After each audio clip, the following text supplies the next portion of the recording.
Divorcing in Illinois, most people think the financial damage is done after the filing. Not the case. The truth is, most damage is already done by the time of filing. My name is Jeff Hughes. I'm the lead attorney at Sterling Lawyers, and today I'm going to walk you through 6 smart money moves that could protect your savings, your credit, and your financial future. Because in a divorce, what you don't protect, you might lose. Move number 1, document the essentials. You could lose thousands in divorce, not because you lost the fight in court, but because you did not keep the receipts. Most people assume that the judge, the court, they'll just figure it out. But that is not the case. Illinois judges and Illinois law follows what's called equitable distribution. That's not equal distribution, that's equitable, that's fair, according to what the judge finds is fair. And that means if it's not documented, it may as well not exist. So think of every transaction like a breadcrumb trail. Think of every asset as needing some sort of proof of its existence. Without that proof, there's no asset. I recall once we had a client and she knew that her deviant ex-husband had hid assets, had scrolled them away. She had seen statements on different accounts that were just in his name throughout the years, and she never, obviously, didn't think to keep those. When we got to the time of divorce, she was not able to produce them, and no matter what we did, we could not relocate and find those assets. And as a result, unfortunately, she was not able to show them to the judge so the judge could divide them. So we just had to pass on that. So what is your move?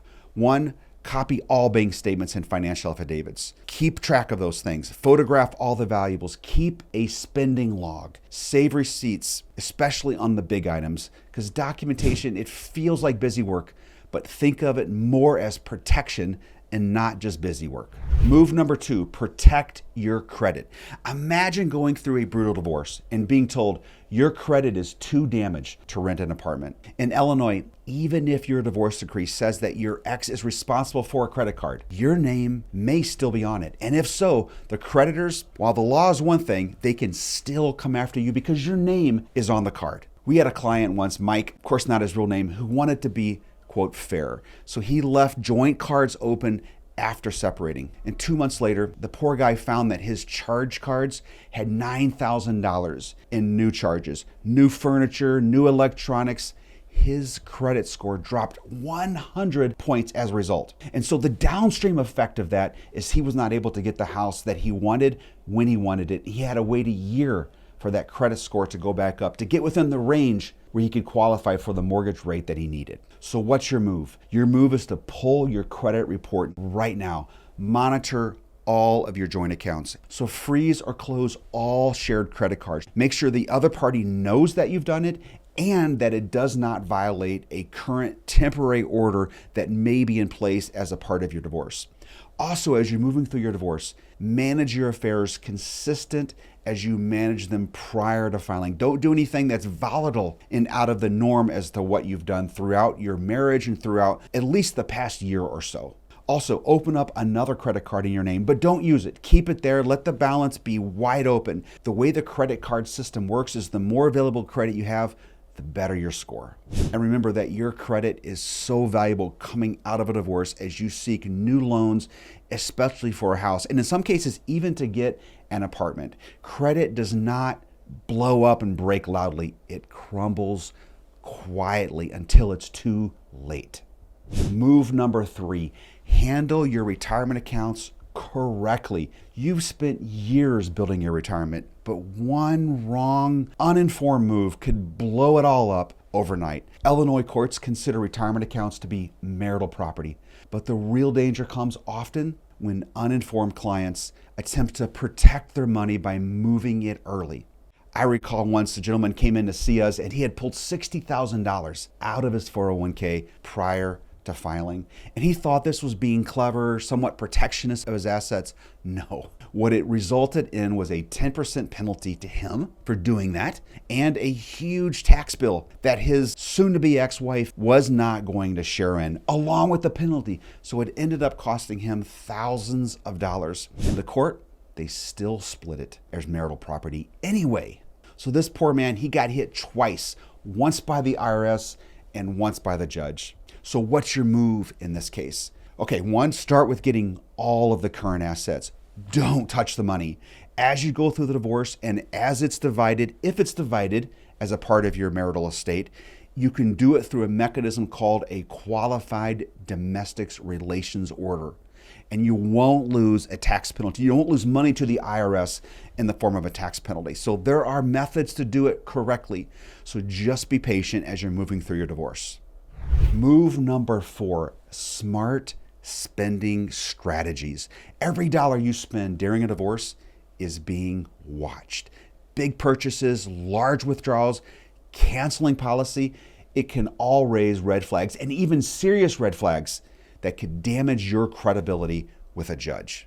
We had a case once where this spouse, the opposing spouse, I might add, was thought she was being clever. So right before filing, she went out and blew a bunch of money on a brand new minivan for her, right? Because she was replacing her old minivan with a new one, thinking, well, our marital estate will just pay for this new minivan and take the hit on the depreciation, and I'll have a new minivan as a result of that. And we fought that. And we got through court and we showed the judge what she did, and the judge found in our favor that what she did was irresponsible, and he gave her full credit for the full price of that minivan, not the reduced price that she was hoping for. So what's your move here? 1 is track and save all of the receipts for your big purchases, and keep spending money normally. Keep consistent with how you've lived prior to filing for the divorce, and document anything you see that is unusual. And if you have to do something that's out of the ordinary, document it, and if possible, notify the other party in advance so they know that. What not to do: don't make large cash withdrawals. Don't buy expensive items without a really good necessary reason. Don't cancel insurance. Don't hide valuables. Every transaction is a piece of evidence. Let yours build trust, not suspicion. Your credibility is so important for a judge as you go through a contested divorce matter.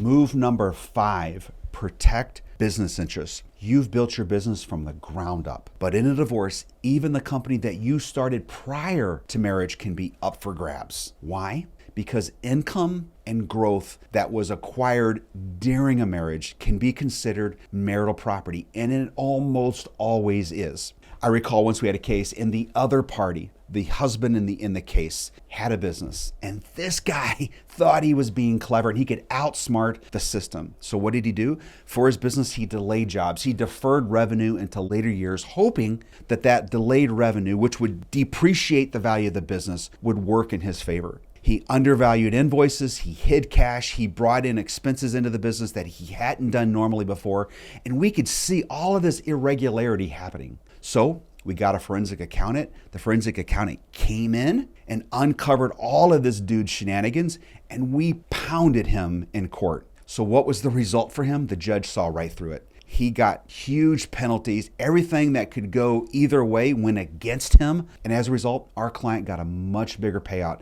than if he had just played it straight and honestly.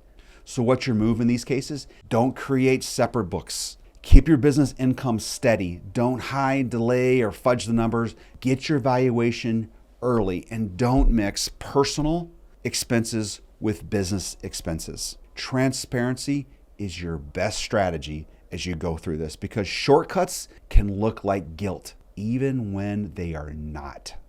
Move number 6, create your financial plan.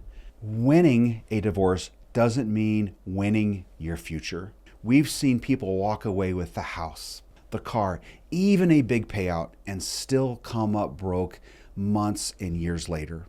I recall once observing a case, not in our practice, but in another practice. There was a lady. Now, it was important to her to keep their marital residence for her, I believe they were junior high children. And so she fought so hard to keep the home, and ultimately she won. She got the house, but she paid dearly for it. She paid an inflated price on a valuation. She had to give up assets that depreciated faster than the house, and her house came with a whole lot of deferred maintenance costs on it. She ended up taking an asset that was depreciating, or at least holding steady, but depreciating from a cash flow perspective. And this poor lady, within a few months, knew that she had to ultimately sell the house. She couldn't keep it up. So that win to her turned into a big loss. And it came because she didn't have a good, solid financial plan for her and her children post-divorce. So your move, one, can you afford the house or is it a liability? What is your health insurance backup? If you're on your soon-to-be ex-spouse's insurance, what's your backup? Decide what that's going to be. Understand the costs going in so you know what that's going to be. What are your true child-related costs? And are they sustainable over the long term? Understand or get a good directional feel on what your personal income is going to look like post-divorce. Is there going to be support, alimony, maintenance? Is that going to be involved somehow, either receiving or paying? Understand that soon, especially before you make any big moves. That is a central part of your plan, obviously, is your cash flow coming out of a divorce. And you need to understand what the ranges of exposure or receipt that you might have for maintenance. Look, divorce can be an absolute storm emotionally and financially. But what's your financial plan? Because that becomes your anchor as you go through that storm. Look, I understand the divorce process is highly emotional, but you can mitigate some of that by making really smart, steady financial moves. That protects not just your wallet, but your peace of mind. Again, my name is Jeff Hughes, and here at Sterling Lawyers, we don't just fight for your legal outcome. We fight to protect your life after the divorce. And if you're going through it, or if you're thinking about filing, talk to us before you make a mistake that could cost you your future. Now, you've seen how to protect your finances, but did you know that a 50-50 split isn't always guaranteed in Illinois? In this next video, I'll show you how the courts divide property and the moves that you can make that keep what matters most.